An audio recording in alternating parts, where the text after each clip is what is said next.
ওই টুসুম ঠিক এইভাবে কিছু কিছু মানুষের মুখে খুশি মারতে মন চায়।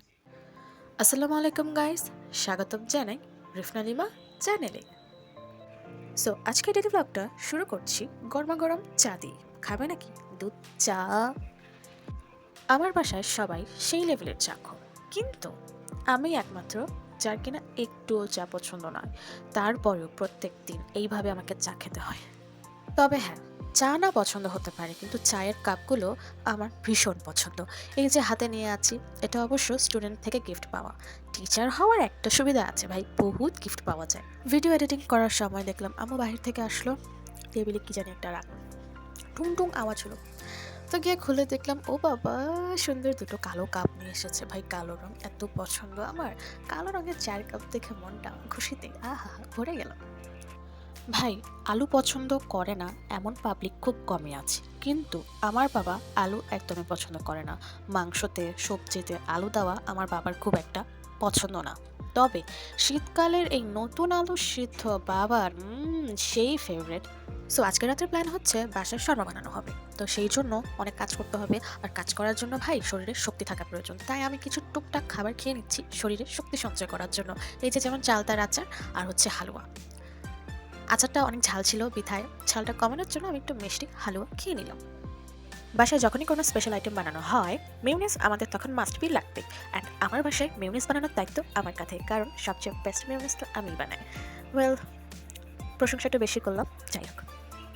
তো এখানে আমি একটা ভুল করে ফেলছি। ভিডিও করার জন্য আমি সব উপকরণ একসাথে ব্লেন্ডার জারে ঢেলে দিছি। তো যখন আমি ব্লেন্ড করতে গেছি দেখলাম যে মেয়োনিজ না, ডিমের জুস হয়ে যাচ্ছিল। আসলে এটা নিয়ম হচ্ছে তেলটা ৩ থেকে ৪ স্টেপ একটু একটু একটু করে ঢালতে হবে, তারপর ব্লেন্ড করতে হবে। তাহলে গিয়ে আমরা একটা ক্রিমি টেক্সচার পাবো। তো যখন আমি দেখলাম জুস হয়ে যাচ্ছে, তো আমি ভাবলাম যে না, এটা একটু ফ্রিজে আমি রেস্ট করতে দেই, তারপর কিছুক্ষণ পর আমি ব্লেন্ড করব। তো যেই ভাবা সেই কাজ, ফ্রিজে আমি রাখলাম।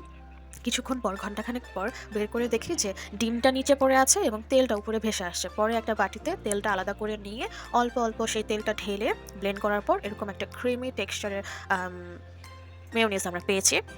তো মেয়োনিজের একটা কাঁচা, যেহেতু কাঁচা ডিম দেওয়া হয়েছে, ডিমের একটা স্মেল আসে, খুব বেশি নয় বাট হালকা একটা আসে। এই স্মেলটা দূর করার জন্য আচার মিক্স করা হয়। শীতে আমার হাত পা মুখ টুক সব কাঁপতেছে, যাই হোক। তো আচার ইউজ করা হয়। আমের আচার হলে, আমের টক মিষ্টি আচার হলে খুবই বেস্ট। মেয়োনিজ মিষ্টি থাকে, আচারটা টক হবে। টক মিষ্টি খুব দারুণ একটা ফ্লেভার হয়। বাট আমার বাসায় সেদিন জলপাই আচার অ্যাভেলেবল ছিল, তো আমি দিয়েছি। বাট খারাপ হয়নি, বাট আমের আচারটা দিলে একদম বেস্ট হয়। এবার পালা মাংসটাকে বিভিন্ন মশলা দিয়ে ম্যারিনেট করে রাখবো। ডিটেল ভিডিও অন্য কোনো দিন শেয়ার করবো, আজকে জাস্ট শর্টকাটে দেখাই দিলাম। তো মাংসটা ম্যারিনেট করে সুন্দরভাবে হালকা ফ্লেমে আমরা এটাকে ফ্রাই করে নেব। তারপরে সেটাকে কেটে কুচি কুচি করে কেটে বিভিন্ন শসা, যে সালাদ আইটেমগুলো হয়, শসা, কাঁচামরিচ, পেঁয়াজের সাথে এটা আমরা মিক্স করে রাখবো। তো এই হচ্ছে আমাদের শর্মা ডো। মাশাল্লাহ অনেক ফ্লাফি হয়েছে। আম্মুর হাতে ব্রেড আইটেম মাশাল্লাহ অনেক মজা এবং অনেক সুন্দর হয় দেখতে। আমি বনের লুকটা অ্যাড করে দেবো ক্লিপের সাথে, দেখতে পাবে এত কিউট হয়েছে। তো ভালোভাবে মথে নিয়ে আমি প্রথমে কনফিউজ ছিলাম যে এতগুলো ডো তো লাগবে না শর্মা ব্রেড বানাতে। পরে আম্মু বললো যে হাফ ইউজ হবে বন বানানোর জন্য, হাফ ডো ইউজ হবে শর্মা ব্রেড বানানোর জন্য। তো এখান থেকে এভাবে ছোটো ছোটো লেচি কেটে নেওয়া হবে, কিউট কিউট, বাট কিছুক্ষণ পর এটা ফুলের ডাবল হয়ে যাবে। আমার মনে আছে আজ থেকে সম্ভবত ২-৩ বছর আগে আমি ফার্স্ট বন বানানোর জন্য ইউটিউব থেকে একটা রেসিপি দেখে স্টার্ট করি কার্যক্রম, ঠিক আছে। বন তো বানাইছে, ওটা বন কম বিস্কুট হয়েছে বেশি, এত জঘন্য হয়েছে। তো আম্মু কি করতো, আম্মু এখনও করে, বিভিন্ন যে ইরান বা মিডিল ইস্টের বিভিন্ন যে রুরাল লাইফ হয় না, ভিলেজ লাইফ ব্লগগুলো আম্মু দেখে, তারা তো ব্রেডই খায় বেশি। তাদের ব্রেড বানানোর প্রসেস দেখে আম্মু ব্রেড বানানো শিখছে এবং অনেক অনেক অনেক মজা হয়।